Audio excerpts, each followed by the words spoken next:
Skeletal muscles जो होती हैं और जो हार्ट मसल्स होती हैं वहाँ पर ये एंजाइम आपको मिलेगा। और थोड़ी क्वांटिटी में जो एंजाइम होता है ये हमारे ब्रेन में भी पाया जाता है। और ये जो एंजाइम है ये हमारे मसल्स की मजबूती के लिए ज़रूरी होता है, लेकिन इसकी एक लिमिट होती है। इसको इतनी लिमिट के अंदर ही आपके मसल्स में होना चाहिए।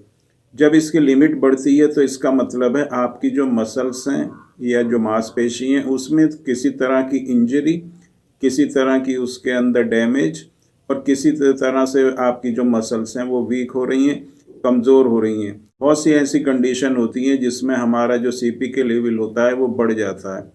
अगर आपको कहीं पर चोट लगती है और उसमें आपको इंजरी होती है तो उससे आपका जो, क्योंकि मसल्स में टूट फूट होती है, चोट लगती है, तो उससे सीपी के लेवल बढ़ जाता है। अगर जो लोग एक्सरसाइज करते हैं, जो स्पोर्ट पर्सन होते हैं, खेल खेलते हैं, गेम खेलते हैं, उसके बाद जब भी स्ट्रेस मसल्स के ऊपर पड़ता है उससे जो सीपी के का लेवल है वो बढ़ जाता है।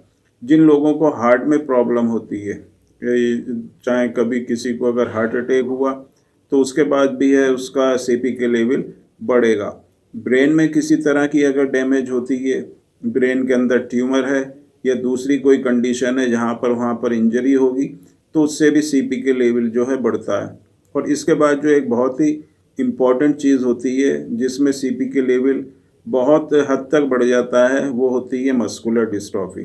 किसी भी तरह की मायोपैथी होगी, मस्कुलर डिस्ट्रॉफी होगी, तो उसमें अगर आप टेस्ट कराएंगे तो सीपी के लेवल आपको बढ़ा हुआ ही मिलेगा।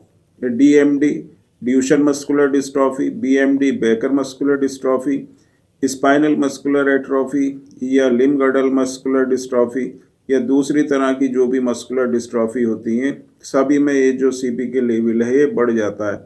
क्योंकि इसका जो बढ़ना है ये प्रूव करता है, ये एक इंडिकेशन है कि आपकी मांसपेशी में किसी तरह का नुकसान, किसी तरह की इंजरी हुई है और आपकी जो मांसपेशी हैं वो कमज़ोर हो रही हैं।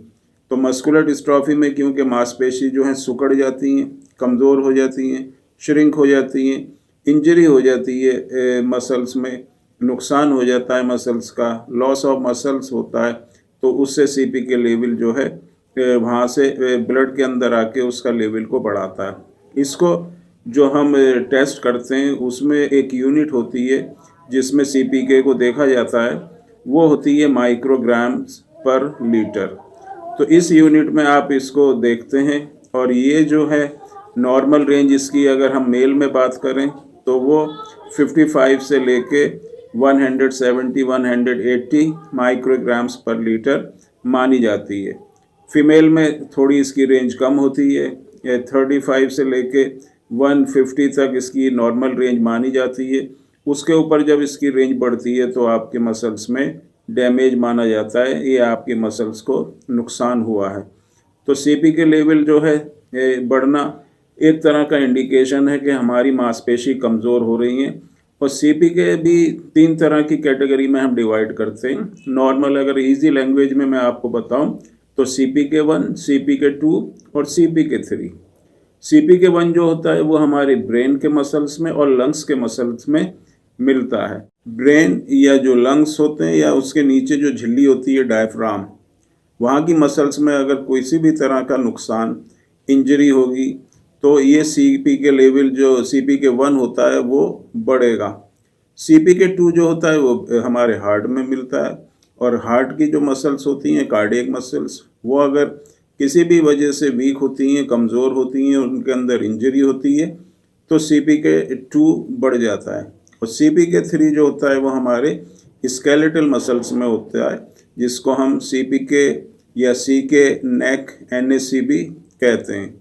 और जो मस्कुलर डिस्ट्रॉफी होती है उसमें इसका जो लेवल होता है कई कई गुना तक 30,000, 35,000, 40,000 तक पहुंच जाता है और मसल्स में बहुत ज़्यादा कमज़ोरी हो जाती है, वीकनेस हो जाती है। तो CPK जो है ये एक एंजाइम होता है जो हमारी मसल्स के लिए मसल्स में होता है, लेकिन एक बहुत ही कम लिमिट में होता है।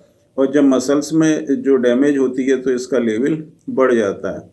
तो CPK जिसका भी बढ़ा हुआ है उसका मतलब है कि उसकी मांसपेशी कमज़ोर है, मांसपेशी में जो है इंजरी है, मांसपेशी श्रिंक हो रही हैं या नुकसान हुआ है मसल्स में किसी भी तरह से, चाहे आप ज़्यादा एक्सरसाइज कर रहे हैं उससे स्ट्रेस मसल्स के ऊपर पहुंचा है, या आपको मस्कुलर डिस्ट्रॉफी है, या आपको कहीं चोट लगी है, या आपके हार्ट में कोई प्रॉब्लम है, वहाँ की मसल्स वीक हो रही हैं, या किसी दूसरी वजह से ब्रेन में कोई प्रॉब्लम है, तो आपका सीपी के लेवल जो है बढ़ेगा।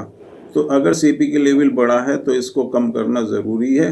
और कम करने के लिए आप जो है पहले तो आपको 3-4 दिन तक जो है रेस्ट पोजीशन में रहना है। अगर आप बहुत ज़्यादा काम करेंगे तो वो चीज़ आपको नहीं करनी है। अगर आपको सीपी के टेस्ट कराना है 3 दिन तक एटलीस्ट आप जो है नॉर्मली रहें, कोई एक्सरसाइज नहीं करें, भागे नहीं, दौड़े नहीं, कोई वेट नहीं उठाएं।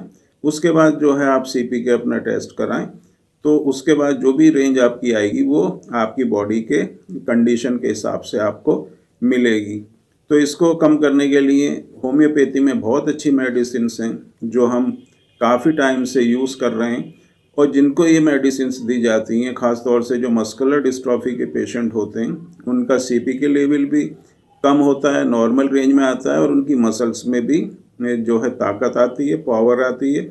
मसल्स को ये रिपेयर करके रिवाइव करती हैं, और मसल्स के जो बंडल्स होते हैं, फाइबर्स होते हैं, उनको बनाने में ये मेडिसिन